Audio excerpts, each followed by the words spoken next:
What happens when a seasoned television host decides she has had enough of carefully crafted narratives and polished PR responses?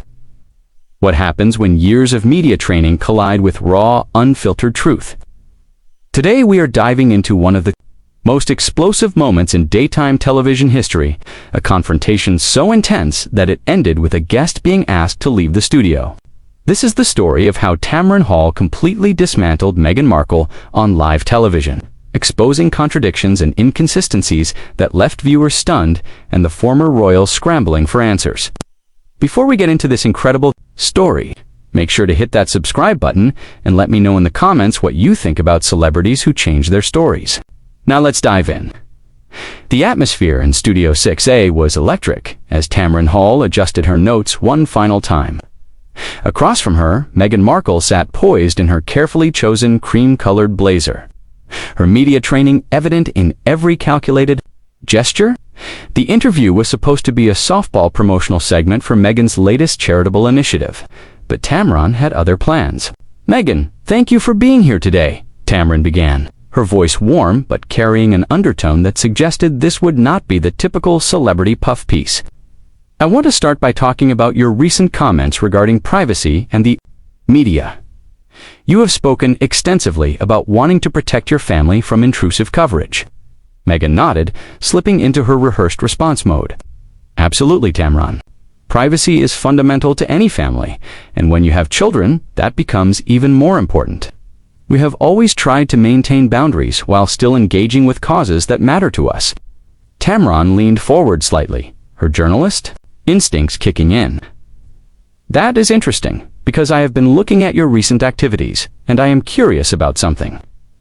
You have spoken about wanting privacy, yet you have also signed deals with major streaming platforms, participated in high-profile interviews, and maintained a very public presence through your various ventures. How do you reconcile wanting privacy while simultaneously courting publicity?" The question hung in the air like a challenge. Meghan's smile flickered for just a moment before she recovered. "Well, I think there is a difference between controlling your own narrative and having your story told for you. When we engage with media on our own terms, it allows us to share what we want to share, while protecting what should remain private." "But Meghan," Tamron pressed, her tone becoming more pointed, "that sounds like you want it both ways. You want the benefits of media attention when it serves your purposes, but you criticize the same media when the coverage is not to your liking. Do not you think that is somewhat hypocritical?" Meghan's posture stiffened, and for the first time, genuine irritation flashed across her face. "I would not call it hypocritical, Tamron. I would call it being strategic about protecting my family while still using my platform for good." "Strategic," Tamron repeated, letting the word hang between them. "Let's talk about strategy then. Your approach to media relations has been quite calculated, has it not? The timing of certain revelations, the choice of friendly interviewers, the selective sharing of personal details, it all seems very orchestrated. Every public figure has to be thoughtful about how they engage with media," Meghan replied, her voice becoming slightly defensive. "That is not manipulation. That is just being smart about communication." Tamron shuffled her papers deliberately, a move that television veterans know often signals a shift to more serious territory. "Speaking of communication, I want to address some inconsistencies I have noticed in your various interviews over the years. You have given different versions of certain events, and I think our viewers deserve some clarity." Meghan's eyes narrowed almost imperceptibly. "I am not sure what you mean by different versions. I have always been truthful about my experiences.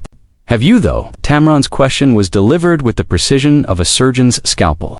"Because I have done my homework, Meghan, and there are some discrepancies that I think need to be addressed. For instance, your timeline regarding certain conversations and events has shifted depending on the interview and the interviewer. The studio seemed to grow quieter, as if even the camera operators sensed the tension building between the two women." Meghan shifted in her chair, her media training battling with her growing discomfort. "Tamron, I think you might be misremembering, or perhaps taking things out of context," Meghan said, attempting to regain control of the narrative. "Memory can be subjective, especially when dealing with emotional or traumatic experiences." Tamron was not buying it. Memory can indeed be subjective, but facts are facts. And the facts, Meghan, tell a different story than some of your recollections. Would you like me to be specific? I would appreciate you being specific because I stand by everything I have said. Meghan replied, though her voice carried less conviction than her words suggested. Tamron reached for a folder beside her chair. The movement, deliberate and theatrical. She knew how to build drama, how to create moments that would keep viewers glued to their screens. Let's start with your claims about being unprepared for royal life. In multiple interviews, you have stated that no one explained the protocols. To you, that you were thrown into the deep end without guidance. That is correct, Meghan affirmed, seeming relieved to be on familiar talking points. But that contradicts information from palace sources and even some of your own previous statements, Tamron continued. There are records of extensive briefings, protocol training sessions, and preparation meetings. How do you explain that discrepancy? Meghan's composure began to crack slightly. Palace sources are not always reliable. They have their own agenda, and they were not in the room for every conversation I had or did not have. Fair enough, Tamron conceded. But what about your own words? In an earlier interview, you mentioned receiving guidance and training. Yet, later, you claimed you received none. Which version is accurate? The question was a direct hit, and Meghan felt it. She paused, clearly calculating her response. I think there might be some confusion about the timeline or the context of those statements. Or there might be some confusion about the truth, Tamron shot back, her journalistic instincts now in full control. Meghan, I have been doing this for a long time, and I can spot inconsistencies. The question is whether you are going to acknowledge them or continue to deflect. Meghan's carefully constructed facade was beginning to crumble. I am not deflecting anything, Tamron. I am trying to provide context that you seem determined to ignore. Context is important, Tamron agreed, but so is consistency. And frankly, Meghan, your story keeps changing depending on who is asking. The questions and what narrative you are trying to support at the time. The accusation hit its mark, and Meghan's response revealed the frustration that had been building throughout the interview. That is absolutely unfair. And frankly, I did not come here to be attacked. You were not being attacked, Tamron replied, calmly. You were being asked legitimate questions that any journalist worth their salt would ask. The fact that you are interpreting accountability as an attack tells me everything I need to know about how you handle scrutiny. Meghan stood up partially in her chair, her composure finally breaking. I have handled plenty of scrutiny, more than most people could manage. What I have not signed up for is having my words twisted and my experiences minimized by someone who was not there. Sit down, Meghan, Tamron said firmly, her voice carrying the authority of someone who had controlled countless interviews over her career. We are not done here. Meghan reluctantly settled back into her chair, but her body language screamed defiance. Her perfectly manicured hands gripped the armrests, and her jaw was set in a way that suggested she was barely containing her anger. Tamron, meanwhile, looked completely in her element, like a predator who had just cornered her prey. Good, Tamron said, her tone deceptively calm. Now, let's continue our conversation about consistency. I want to talk about your relationship with your father. You have painted very different pictures of that relationship, depending on the audience and the timing. Meghan's eyes flashed with something dangerous. My relationship with my father is personal and complicated, and I do not appreciate having it dissected for entertainment. This is not entertainment, Meghan. This is journalism, Tamron replied sharply. And when you make your personal relationships part of your public narrative, when you use them to generate sympathy and support, they become fair game for examination. I have never used my family for sympathy, Meghan protested, though her voice lacked conviction. Tamron opened her folder and pulled out what appeared to be printed transcripts.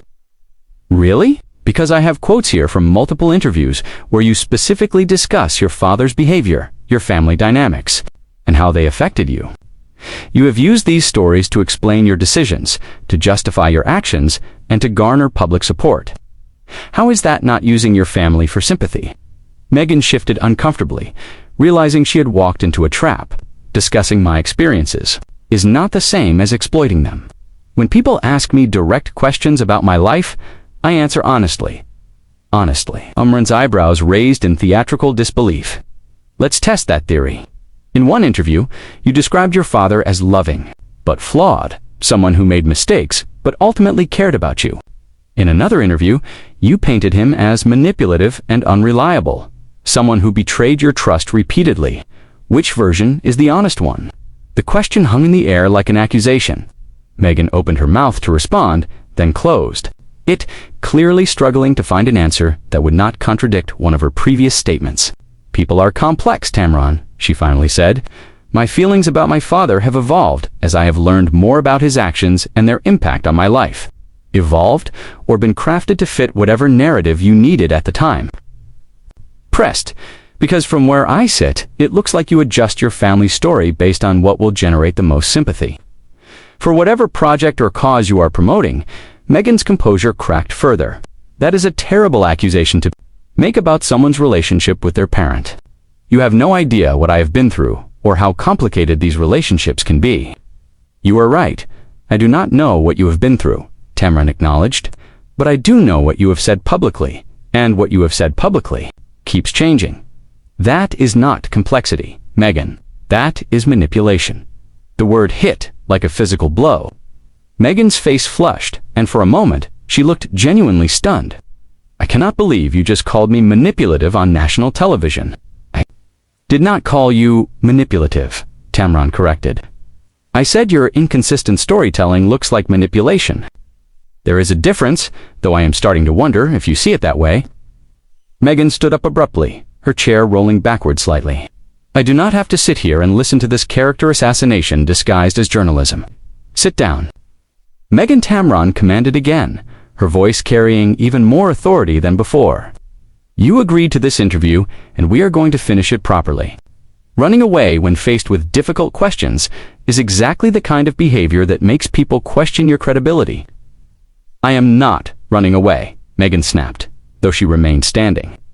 "I am refusing to participate in what has clearly become a hit piece." Tamron leaned back in her chair, a slight smile playing at the corners of her mouth. "A hit piece?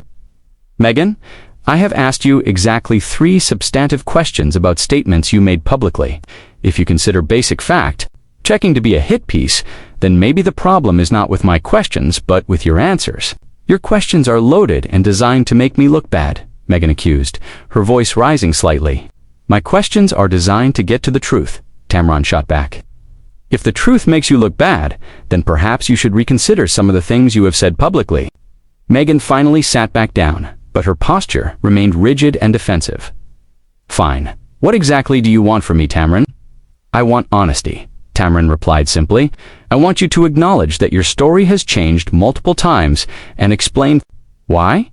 I want you to take responsibility for the inconsistencies instead of deflecting and making excuses." "I have been honest about my experiences," Meghan insisted, though her voice had lost much of its earlier confidence. "Have you, though?" Tamron pulled out another document from her folder. "Let's talk about your claims regarding financial support. From the royal family, you have given conflicting accounts of whether you received funding, how much you received, and what it was used for. Can you explain these discrepancies?" Meghan's face went pale. This was clearly territory she had hoped to avoid. Financial arrangements within the royal family are private and complex. It is not as simple as you are making it sound. "I am not making it sound simple," Tamron replied. "I am pointing out that you have given different versions of the same events. In one interview, you suggested you were cut off financially and left to fend for yourselves. In another, you acknowledged receiving substantial support. Which version is accurate?" Meghan was clearly struggling now, her media training warring with her instinct to defend herself. Both can be true depending on the time frame and the specific circumstances. "No, Meghan, both cannot be true," Tamron said firmly. "You either received financial support or you did not. You either were cut off or you were not. You cannot have it both ways just because it makes for a better story." "You are oversimplifying a very complex situation," Meghan protested weakly. "I am holding you accountable for your public statements," Tamron corrected, something that apparently has not happened enough in your previous interviews. The observation stung, and Meghan's response revealed just how much I have been held accountable plenty. I have been scrutinized and criticized more than any public figure in recent memory. Scrutinized, yes, Tamron, agreed. But held accountable. That is debatable. Most of your interviews have been with friendly hosts who lobbed softball questions and allowed you to control the narrative. This might be the first time someone has actually challenged your version of events. Meghan's eyes blazed with anger. So this is what, some kind of gotcha journalism? Some attempt to boost your ratings by ambushing me? Tamron's response was swift and cutting. Meghan, if asking you to explain your own words constitutes an ambush, then you have bigger problems than inconsistent storytelling. This is basic journalism. The kind that used to be standard before celebrity culture made everyone afraid to ask hard questions. I did not sign up for this, Meghan said, her voice now carrying a note of desperation. You signed up for a television interview, Tamron replied coldly. What you apparently expected was a promotional opportunity, talking points without challenge. Unfortunately for you, that is not how real journalism works. Meghan looked around the studio as if searching for an escape route, or perhaps hoping someone would intervene. When no help materialized, she turned back to Tamron with barely concealed hostility. Are we almost done here? She asked through gritted teeth. Tamron smiled, and it was not a pleasant expression. Oh, Meghan, we are just getting started. I have barely scratched the surface of the inconsistencies in your public statements. We still need to discuss your claims about racism, your timeline regarding various conversations, and your characterization of your relationship with other family members. The color drained from Meghan's face as she realized this interrogation was far from over. Meghan took a deep breath, clearly trying to regain some semblance of control over the situation that had spiraled so far beyond her expectations. Her hands were trembling slightly now, though she tried to hide it by clasping them together in her lap. Tamron, I think we need to take a step back here, Meghan said, attempting to sound reasonable despite the panic in her eyes. This has become unnecessarily hostile, and I am not sure what you are trying to accomplish. Tamron was unmoved by the plea for mercy. What I am trying to accomplish is getting straight answers to straightforward questions, something you seem incapable of providing. Let's continue with your claims about racism within the royal family. I would prefer not to revisit that topic, Meghan said quickly, recognizing dangerous territory. I am sure you would prefer not to, Tamron replied with a cold smile. But you made those claims publicly. They had serious consequences for real people, and now you need to stand behind them. You alleged that there were concerns and conversations about your son's skin color. Can you be specific about who said what and when? Meghan's composure cracked visibly.